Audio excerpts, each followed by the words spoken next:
Excuse me. So there's no way to avoid it. We'll have a test next Thursday on the 13th, not the 11th. The test will be of these 3 chapters. Videos, I will post the videos for 6, 7, and 8. Tuesday, we'll do just a slice of chapter 9, just on the future of distribution, and we'll talk about the omni-channel, and those will be the ones, and I'll post them. For those of you, once again, who are concerned about their grades, I urge you to use the videos, because anything that is going to be on the test comes from all of the discussion that we have here, especially when I say you will see this on an essay kind of question. You can be absolutely sure I'm going to put that on there, okay? So use these as a study guide. I encourage that. Just to jump ahead also a little bit, the final is going to be online. You do not have to come in class. It will be the exact same 2 hours. It will be on 3 chapters, and they'll be all 50 multiple choice questions. So you'll know your grade exactly at the end, all right? Also, in your final grades, do I roll up? Yes, I do. Do I curve up? Because Dr. Vreeland did it for me, and if he did it for me and I'm here, then I'm gonna do it for you, okay? So, just to let you know. Okay, so, let's see. Want to go here and go here. So, this is a person by the name of Duncan Hines. Have you ever heard the name Duncan Hines? Where have you seen it or heard it? Like baked good, like boxes of baked goods and stuff. Absolutely. There you go. Duncan Hines was a real person, and this was Duncan Hines himself. Duncan Hines was a very unique human being. In 1925 to 1940, he was a salesperson who traveled across the United States. I want you to kind of imagine what the United States was like 100 years ago, if you can actually think of it that way. There were no franchises. There was no quality, and especially once the Depression happened, finding good places to eat and sleep, which he needed in his business, were few and far between. And so he traveled with his wife. They were a couple like no other. They stayed together. They took copious notes about every town that they went through across the United States and in every location. And they would write down where the best places to eat were, where the best places to sleep were. And at a cocktail party somewhere around 1938 to 1939, their friends were looking on this and saying, this is great. This is outstanding. You've got to publish this stuff. And so eventually he did, and it became famous. Okay, let's see if I can get this running. Okay, and so I'm going to skip ahead because this is the one for Mississippi, but he created the Guide to Happy Eating and Lodging for a Night. Duncan Hines was the first original influencer. He was one of those individuals who made a difference where people stayed across the United States and where they ate. And so any of you who want to be future influencers, this is the man. Lodging for a Night is the book. And so he talks about his book. And I really like this particular part where it says, no advertising accepted. He's not a shill. He's not getting money from anyone else. And he says, let's see, no place listed has paid 1 cent directly or indirectly. There is no space in this book for sale. He's not for sale. He's telling you that he is sincere in what he's bringing about. And I also like this list that he has. What is comfortable lodging? What should you expect as a consumer? So the first thing he says, cleanliness throughout. Not only clean living, but clean bedding, quietness. Okay. Tell me about it. Comfortable beds, no surprise. Courteous, adequate, and unobtrusive service. And then hospitality is that quality of home-likeness that makes our sojourn pleasant and inspires us in a desire to return again. I love these wordsmith, okay? I'm a word junkie. Anyway, it makes sense. Yeah, it makes sense. So if you were to look at his list, I mean, his ideas are just constant. He puts up a little abbreviation list of what he means. And so this is an example of one of the things that he did. And this is Alabama, and it's not the Cotton State, it's something else now. But let's just say you were going to Auburn, Alabama, population 3,000, where it's located, Polytechnic Institute, that's what Auburn University used to be. So his one recommendation is the Hotel Pitts, good hotel in the state and are none too many. Consequently, I think you'll appreciate knowing about this small and new one, 36 rooms, all with bathrooms. You normally come with those. Meals, they're I'm sorry, single with bathroom is $2 a night. 2-room with beds, $3.50. Parking, garage, how much it costs, pets, whether they're allowed or not. You got everything just in this one neat little book. And so Duncan Hines basically also became synonymous with quality as well. And so he created what was called the Duncan Hines list. And that's also the Michelin list now there. And it is a standard of what excellence should be. And those are the hallmarks of who he was and what he delivered. So along comes 1955, and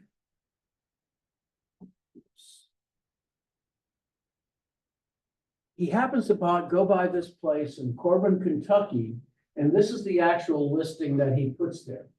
So it's this cafe run by a guy in his late 60s or early to mid 60s. He has been a failure all of his life. He's gone through a second divorce. He needs just a place to stay. And this is basically a house. It's right next to a gas station. And he asked the owner of property, can I live here? And I'll sell food for you so that, you know, truck drivers that come through have something to eat. So he's actually a good cook, but he's literally making tables in his living room. So Duncan Hines drives by and does this, a very good place to stop en route to Cumberland Falls and the Great Smokies. Continuous 24-hour service, sizzling steaks, fried chicken, country ham, hot biscuits, lunch, that's what the L means, 50 cents to dinner, 60 cents to $1. And overnight, he explodes. He explodes so much that that franchise people in the 50s is where this all really starts hitting critical mass, because Ray Kroc visits the McDonald's brothers and starts McDonald's, says you've got to find a way to franchise this. And you've got to find a way of making the symbol. And you know what you really do, don't worry about the steaks, but we want to just focus on your chicken, because the chicken you did is like nothing else we've ever had. How did you come up with this way of cooking the chicken? And chicken was one of those difficult things, especially when you consider cooking in fast, orders. But what he found out, and it was actually at the same time that Chick-fil-A found out, that if you cook chicken in a pressure cooker, you can cook it fast enough and moist enough so that you can serve it fast. And that was the other thing he did, along with these special 11 herbs and spices that he came up with. And this individual is Harlan Sanders, or Colonel Sanders, who started KFC. So he goes along with this. He's 66 years old. He lets the other people go along and do this. But he is a firm individual and about what he believes is the most important thing when it comes to serving too. He has 2 commandments. One is ingredients. You use the best ingredients that you can. The second thing is cleanliness. Cleanliness to him, especially when you're talking about a, situation with food, there is no equal. He was known to have a very violent temper, just part of who he was. He was known to go to franchises where he even found just a little bit of dirt and he would close the franchises at that moment. He believed in those things and he lived those things as well. So they, like every franchises, you need to come up with something iconic. And so the iconicness of McDonald's are the golden arches. He kind of created this caricature of himself because he was so much identified with chicken. So he put on the persona of a Kentucky colonel. And so that's why he wears the white suit with the tie. And he became, in essence, an icon in himself. But the other thing is that he needed to create a place that people would look at and see off the highway and just by looking at colors, know what it is. And so this guy came along and decided that one of the best ways you can do it is come up with this kind of square idea with a kind of square top and these red and white stripes. And ultimately, that's how they created the iconic look of what KFC is today. This gentleman, by the way, started working with Kentucky Fried Chicken when he was 13. So he was an orphan. He was living in an orphanage. The orphanage allowed him to be able to try to attain a skill while he was in high school so he could find somewhere to work. I mean, a person without an education, even now is one of those people we worry about. So this individual is the one who came up with the idea. This individual became a franchise owner when he was 19. He moved on and bought multiple franchises. He came to be a big person in side of Kentucky, so much so that he split off. He said everything worth learning about running a successful franchise, he learned from Colonel Sanders. And this person is Dave Thomas, the founder of Wendy's. And so this is an example of this great interaction of franchises, the ability to pass knowledge between two locations that defines what a franchise success is. Dave Thomas, by the way, was the inventor of the two drive-in windows. Dave Thomas is the reason why you don't have to give money to one person and wait at that to get your food there. Dave Thomas came up with the idea that if I continuously keep people moving along, that perhaps maybe I can reduce the amount of time in the line, make more money, and customers will be more satisfied. And in the first year, he cut the amount of time that consumers spend in line by half. All right, so enormous success. We know who he is now. He, as I said before, he was an orphan and he was a really good guy. So when he passed away, he made a $35 million endowment to the orphans. There's a group in the United States. He founded an education program for orphans who still to this day provide thousands of scholarships to students to be able to go on to college, because for him, education was still important and he wanted everyone to have a chance. So awesome guy, all right? So the reason I kind of go on with this is I kind of want you to understand one of them is the powerful transfer of knowledge that these things kind of bring up, and to show you how successful franchises can be, especially when it comes to the transfer of knowledge. Okay, so sorry. Thank you.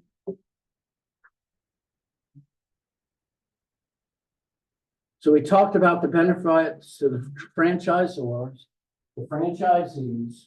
Now we're going to talk about contracts in franchises. We're going to talk about the interaction. We're going to talk about company stores, and we're talking about how these put together into strategies. So the first thing, you're not going to worry about this slide, but we're going to talk about another franchising system, which I kind of hinted about on Tuesday. And of course, when I say that franchising, which is an essay question, franchising is a way of running business and there's a deliberate loss of an identity, there's also one different. So there are two franchise strategies depending on your organization and how you want to build it. There's a product and name, trade name franchise and a business format franchise. And so let's talk about that one at a time. I use Michelin tires. I think they're the best. I need a new set. And so I am looking in town where I can buy a set of Michelin triple treads for my Highlander. So I have 3 locations, I think actually 4 that I could look from. And these are franchises, but they're not franchises in the way that you might think. These are what are known as product and trade.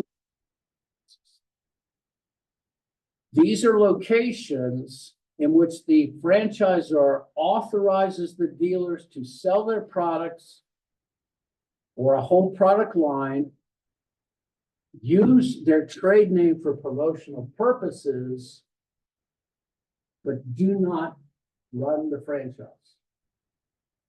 You can tell a product or trade name franchise because they will actually use their own brand name. And so Mr. Tire, multiple locations in town, is an authorized dealer for Michelin, but also an authorized dealer for others, like Uniloyal and many of the others, Goodyear. A product or trade name franchise can actually have more than one brand name attached to them. They are not solely for one particular item. Usually, if you're looking at it at the retail level, usually think of tire and auto and household furniture dealerships. They have their own established brand name, and they're also synonymous with a higher level of service too. And so usually these particular organizations have a detailed, rich group of service that satisfies individuals beyond just the brand names that they sell. The service departments have to be certified so that they can be accepted as authorized service centers, but they already have the knowledge themselves, and other than knowing particularities about how to use and treat and service the tires, they have their own established knowledge from the beginning. Unlike business format franchises, they make their profits on the margins by selling to their dealers. And so whatever their cost of goods sold are, there's a markup that they sell to the dealerships, and that's where they make their money, not on anything more continuous than that. It also means that, like a wholesaler, the product and trade name franchises, they, in essence, are given title and possession, they set prices. And because there can be more than one franchise in a city, usually there's no territorial kind of restrictions, which means that there may be more than one location to sell those particular brands. It is the retailers that set the prices that consumers buy them from. And so this is a product or trade name franchise. The one that I've been talking about is a business format franchise. And the key strategic difference is that you are licensing an entire way of doing a business under a brand name.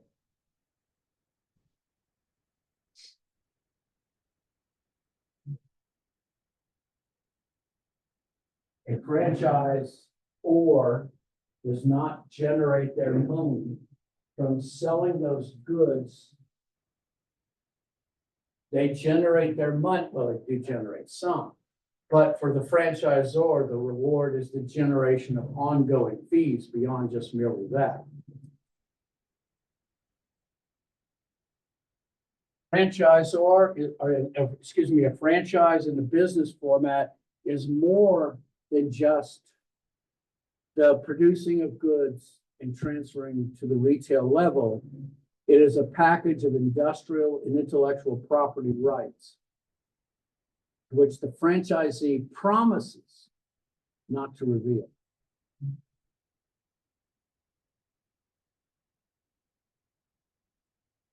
So no one has ever cracked the kernel, unintended, of what are the exact 11 herbs and spices and in their exact kind of mixture that Colonel Sanders passed down way so many years ago. Coke, believe, which we consume forever, the formula is not known by the FTC or the drug industry at all.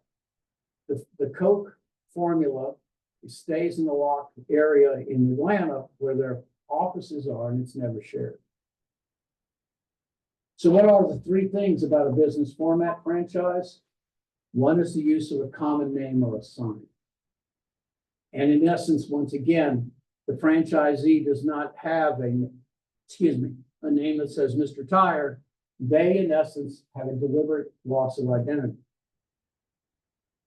There's a communication of know-how from the franchisor to the franchisee and information upstream as well. The business form, the trade name franchise does not need that. They already have the intellect that they need. And then finally, a business format franchise, there is a continuing provision of commercial and technical assistance in order for those particular corporations to succeed. Now, I had a student ask me in the last class, what about Pizza Hut and the Taco Bells like being together in the same store? Well, that's actually a very interesting story. So when Coke won the cola wars and basically Pepsi was left out, they needed to find a way beyond just merely selling them, a way of keeping Pepsi in the loop. So ironically, they decided that they were no longer going to fight that war with Coke. They were going to go around them and provide locations where you couldn't get anything but Pepsi. And so they took their expertise and they started buying Taco Bell. They bought Pizza Hut. They bought KFC. They bought A&W root beer. They bought Long John Silver. Interestingly enough, they did not buy the drink A&W Cola. That's actually owned by Schweppes. Don't ask me why. So they created these fusion stores. It was so popular that it spun off an entire company called WOW, W-O-W. And those, in essence, if you're a franchisee for them, you have the possibility of choosing which one of those two franchises you could put in one store. It requires more effort. It requires a varied or a greater amount of information and assistance, but they've been enormously successful. And so that's how the fusion stores work. It's only one order, but a franchisee can choose one store or two stores, whatever they want to do. Interestingly enough, usually the simpatico. So like you'll see a Taco Bell and a Pizza Hut, because that kind of lines up with kind of snack foods and those kind of things. You don't see a Long John Silver and a Taco Bell together, a little bit weird out. I saw it one time. Really? No Sorry, I kidding. used to live in Georgia Okay. and they had one there. And my mom would get like the hush puppies and we Okay. would like bean burritos. And it was just a really weird combo. But Yeah. yeah, I never thought I'd see one of those either. But yeah. I'm surprised. Yeah. Yeah, that's interesting. But see, that's a good thing. I mean, if you've got different tastes like that, like me, I would probably be more into fish right now. And I would do that, but I could, anyone who wanted tacos could get it somewhere. And if you notice, all of those stores, just Pepsi products, okay? And that was the original reason for it. So those are the differences between the two. That's interesting. We'll remember that. So the contracts that are written and the money that is generated are tightly governed by what's inside the contracts. And this is just kind of a video thing, because we're going to talk about three things. We're going to talk about the payment system. We'll talk about real estate and how that's connected, especially with contracts. And then we'll talk about termination. Usually, good contracts have clauses that favor the franchisor. And then I'm going to say yes, but, because success requires that there's cooperation, and cooperation tends to be written in the contracts themselves. And so I'll show these one at a time on the next slide, on the next several ones. So the first is the payment system. How do franchisors make their money? The sunk costs are those costs by the franchisee which are not recoverable. The franchise fee is what is paid in order to just start. But before this, they will go through and see if you are, if you're business qualified to be able to take on a franchise. Do you have a certain amount of liquid assets that you can devote to this? Is usually a big question. Usually you have the upfront fees. Anything that has to do with starting the businesses, those are unrecoverable. And then the franchise fee, which you don't recover again. Depending on how you manipulate the franchise fee determines what kind of franchise you are. Subway had their franchise fees at $18,000. And in their contracts, they did not limit territories. So it meant that you could have, there might be a dozen Subways in Boone alone, who knows? But they encouraged people getting in. Chick-fil-A's franchise fee is only $4,000, but it takes 2 to 4 years to go through their contract process. McDonald's says, give us $1.5 million and we'll call you in a year or two. And so these are sunk costs that cannot be recovered. And a word of advice, never be afraid to get out of a situation just because the sunk costs are how much you've sunk into it. At some point, learn to cut your losses and go on if you have to. The next is bigger, is the royalties on sales. If you notice, it says sales, not profit, right? That's important to understand also when it comes to generating sales. This is that one minor thing when it comes to conflict between a franchisor and a franchisee, because they want sales, and of course the franchisee wants profit whenever you sell. So there's where the difference is. Royalty means that if I'm at McDonald's and I generate, let's just say, $1 million in sales that month, before I even pay the bills, 8.5% to 9% goes to corporate. It's wired first before I look and see how much the light bill is this month. That's what a royalty is. I can be more lenient. I can use what's called an opportunistic holdup, in which I reduce my upfront franchise fee. I encourage the buyers, or excuse me, the franchisee who are coming in. I will forego an initial cost if you give me potential profits by royalty in the future. This is a strategy that is kind of against the reason why the franchisor does it. In other words, they're wanting to collect money to capitalize their system, This is a strategy that encourages growth above all things. This is saying that I don't, I mean, it's important that we have the money, but we have a great idea. It's a sound one. We have to grow fast. And so I will withhold this if you can go ahead and get moving.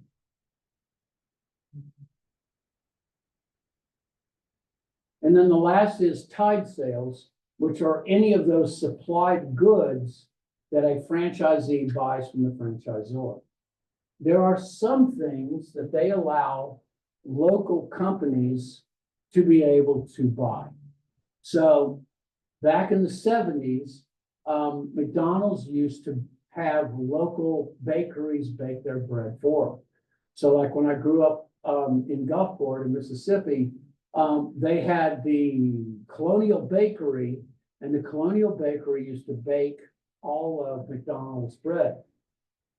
Interesting thing, if you notice the menu for, the ingredients for McDonald's has like an extra pinch of sugar in it. So especially for those younger indulgers of McDonald's, they don't do that anymore. They do most of their goods, shipping. They do allow some local purchases, especially for goods that are considered needed to be fresh, especially eggs. But generally what they do is they spend most of their money, the sales of goods go directly down and try to tie it to quality, okay? So these are the 4 ways in which you pay into the system. The next, as I've talked about, is leasing, and this is another kind of general thing. Owning land is a lot of money. And so in a good, bad situation, especially when it comes to control, you will find that most franchises buy the land, they lease it to the franchisee because the building belongs to the franchisee. They usually lease for lower rates than the real estate could normally allow. And so this encourages the franchisee to resist attempting moving, which of course it couldn't anyway. It reduces the capital requirements that a business must have in order to start. But then, the sulfur that goes with the molasses is it gives the ability for the franchisor to terminate. It gives it much more credibility. It means also the franchisor can evict the franchisee, paying somewhere or another for the rights of the building, and bring in a new group. And so leasing's primary focus, it's a carrot and a stick, okay? So the carrot is, it'll help you spend less money. You won't spend as much on a lease as you would. The stick is, but you better do good, because that's what's expected. So termination. No franchise wants to terminate a franchisee. That's not what they're in business for. But if they must, depending on their failure, then the franchisee, usually under contract, is required to go find someone, perhaps another franchisee who has more than one, to see if they can take over. So they find somebody, the franchisor looks perhaps at his balance sheet, sees that they don't have sufficient liquid assets to survive, and the franchisor has what's called right of first refusal. So what that means is that the franchisor can match any offer that the franchisee receives and either put another company in that place, or it will just simply turn it over and make it a company store. No company wants to go through termination. unless it's all about survival. And at that point, every company has a right to find a way to survive. One of the students in the other class talked that he worked for a franchise, and the franchisor gave him a buyout package to close their brand name, which I found to be fascinating. But this is a certain thing that can be, agreed to. So they said, we'll give you a buyout of our particular, contract agreements. We give you that money. You can run the store if you wish, but you must run it under a different name, and you will no longer have any association with us as a franchise. And it was really, he did that, and unfortunately, 3 months later, that they had to close because it just wasn't enough business.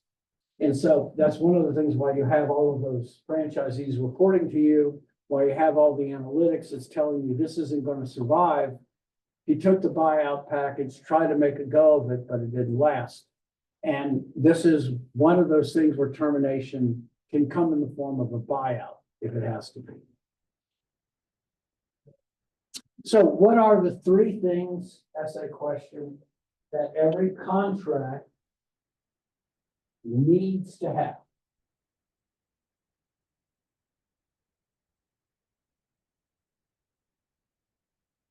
Is the contract has to be consistent.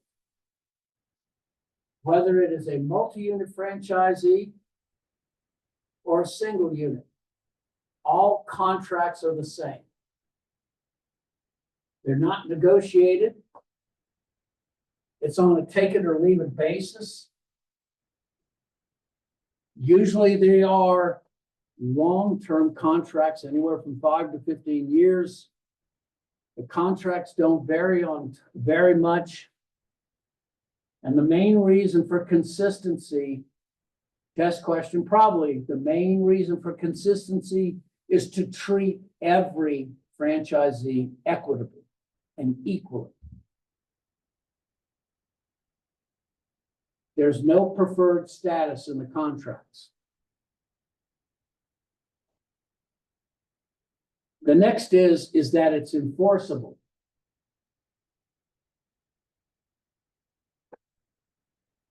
They're built so that you weigh the costs and benefits of non-compliance, and you insist that your franchises, especially when it comes to quality and fairness and consistency, those are important for safeguarding the relationship and reputation of a franchise. But once again, there's give and take in everything. So there's some rules that you insist on, like cleanliness is one of those, but you can tolerate others, especially when it comes to not being able to meet quotas, which can be for any reasons, especially economic. So it's the saying of putting your foot down so you can pick it up again, okay? You just pick and choose which ones you want to enforce. Just because you can enforce them doesn't mean you have to enforce them. And finally, what you want to do is write them so that they're self-enforcing. In other words, it is to the advantages of both groups that you maintain a continuous relationship. You make sure that there are incentives, and cheating is not in the best interest of either organization. And so what the franchisor hopes to do is balance power with the franchisee. We'll talk about power in the next chapters. Every balance creates an imbalance, but this is where that kind of quasi-relational governance happens, where there is some kind of negotiated agreement between groups, hopefully that you can find some reasonable successes between each other.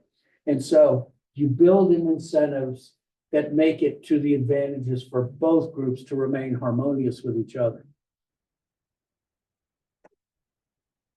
So I lived for a while in a small town called Columbia in Mississippi. The town had 8,500 people up to about 10 or 11,000 by the time I left. But it was a county seat, had 30,000 people in it. And during the day, 15 to 20,000 people would go into Columbia and then leave and go back to their houses across the county. Wendy's wanted to put a franchise in Columbia, but they could not find any franchisees that were willing to be able to pay the franchise fees and do the investment. So Wendy's put one there. And that is what a company store is. A company store is a franchise or it is an outlet that is put in a location that is owned by the company itself. You find many times that a franchisee who fails, many times a franchisor will simply take it over to maintain their reputation. So they will take it to maintain their brand equity.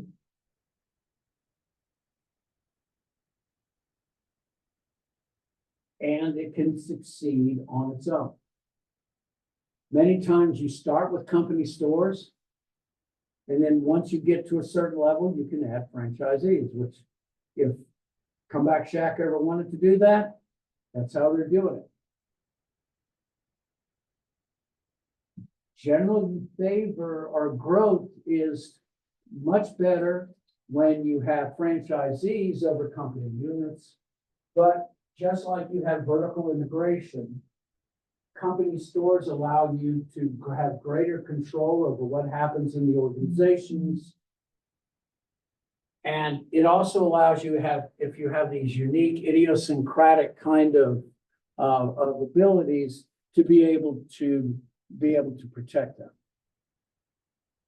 And so, what are the synergies between that? You can have company and franchise outlets, they perform the same functions. The franchisor creates career paths for personnel to move back and forth between the company side and the franchisee side. And this is the direction that Dave Thomas took.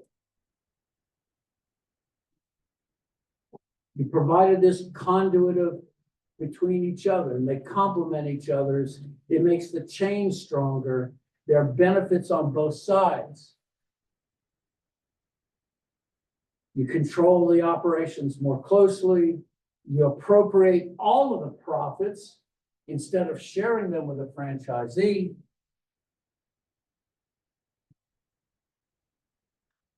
And so they become breeding grounds for growing new talent, trying out new ideas, because that's another thing a company store can do. And so company stores are where the Filet-O-Fish first started. And then once they felt that they were confident, then they were able to pass them on. It's where the McRib came from as well. Generally, as a rule of thumb, 10 to 15% of all franchisee stores or company stores, they are good laboratories for finding and testing new material, okay? And so company stores have an important place. Yes. Oh, I was just gonna say, I worked at a company store in Atlanta for Chick-fil-A.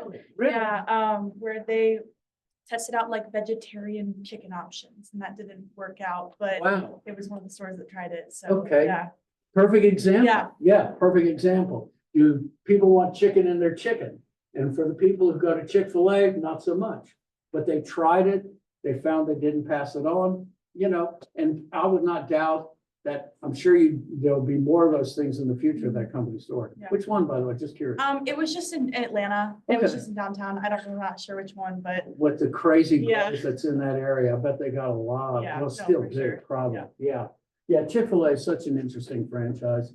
They kind of break all, and they have such a unique path that really nobody can follow them. They were the first to come up with not the drive-in window, but the drive-in door, which fundamentally changed everything. And you can do that, and more power to them. That's all I can say. So the last part is, we're going to talk, don't worry about this slide, okay? The last thing is to talk about trends in franchising and how they succeed. So unfortunately, like everything, here I go once again giving you these edicts and then saying, but wait, and this is another one of those. Unfortunately, most new businesses fail, even in franchise. Okay? Most new businesses fail. And there's quite simply no way to change this. But then again, without franchising, businesses fail as well. So they haven't unlocked the magic. Otherwise, everything that would ever be open would be a franchise. How do they survive? There's two ways. One of them is to be able to survive the first 4 years. So what they find is that 4 years, it seems to be the magic Mendoza line, where franchise systems after 4 years have a sharply lower probability of failure. So you've gone through the weaning stages, you've been able to handle competition in that same industry, you've worked hard, you've been able to be lean and mean, and now you found your way to success. The second way is the way that Colonel Sanders survived. It is more likely if you can attract a favorable rating from a third party. This is why influencers online are given gobs of money to do everything from deleteme.com to freecreditreport.com, just because even though they are a shill, the fact is that third-party certification works. If I can gain a positive image from a legitimate player in there, I have a greater chance of success. And this is the magic that Duncan Hines did 100 years ago. It still moves today. The only differences in between them is the magic of the medium. We've moved now from print to online. Same things, same results. So that's the first way. And the second way, this is just kind of talking about trends in franchising, and I do want to talk about this, is you want to be able to maintain a cooperative atmosphere between the groups.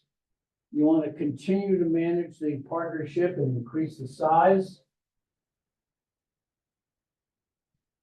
But you do have to manage a certain amount of goal conflict. Remember that I said that in the payment systems, the franchisors make their money from royalty on sales, whereas the franchisees make their money or try to maximize profits.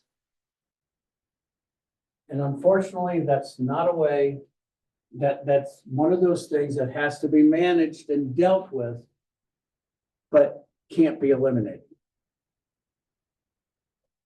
The other difficulty is especially the one that, the one of the Subway brought into the mix, because Subway did not guarantee territory exclusiveness.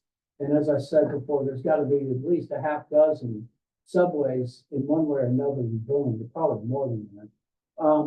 But this is one of those difficulties because franchisors want to saturate a market area, having as many new outlets as possible. The only way, or let's just say one of the solutions to that, is to offer existing franchises the right to buy in on those new franchises, okay? Which leads to the ultimate success in franchising. If you see this on the test, and I say, what is the greatest chance of success in franchising? The answer is multi-unit franchising, own more than one. This is the path that my friend Robert Hughes followed to achieve his success. More than one franchise outlet.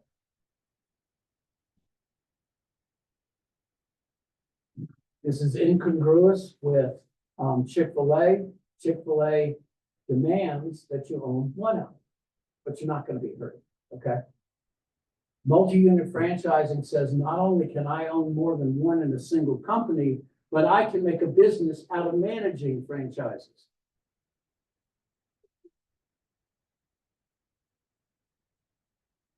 Multi-unit franchising has enormous advantages. Not only does the transfer of wealth and information go from franchisor to franchisee, but the transfer of information and knowledge can go from franchise to franchise. Look at the advantages of a franchisee who's starting another outlet. They've done it before. They've got a skin in the game. They've been able to achieve success. They don't need to lean on the corporation. They've done it before. They've been there, done that, have the t-shirt. They're good at it. It also allows the franchisees to transfer personnel between the different franchise outlets and allow individuals within that franchise to grow. And just like corporate can use that as a way of creating new outlets, it also allows the franchisees to create more franchises, one right after the other. Not only that, but just look at supplies. In a short term, I can take supplies from here, move it to there, and be able to balance that across multiple units, ultimately so that shortages are limited. And so this is the power of congruity. All of the outlets owned by one person, you allow the units to exist by themselves, but there's an intermingling of knowledge, intermingling of supplies, intermingling of success. It's how to take a good business and make it a big one. And that's why Robert, just as I said before, Robert's just the value of the property is worth $171 million, and that's not worth the franchises. The key to success, multi-unit franchising. All right, we're done. We're done with that chapter. We're going to come in Tuesday. We're going to talk very limited about 3 important things about future trends in channels. And I'll also talk about the omni-channel, and then we'll be good to go for the test. I have all of the videos. I will start posting them this weekend. Use those for study. Have a good weekend. Thank you.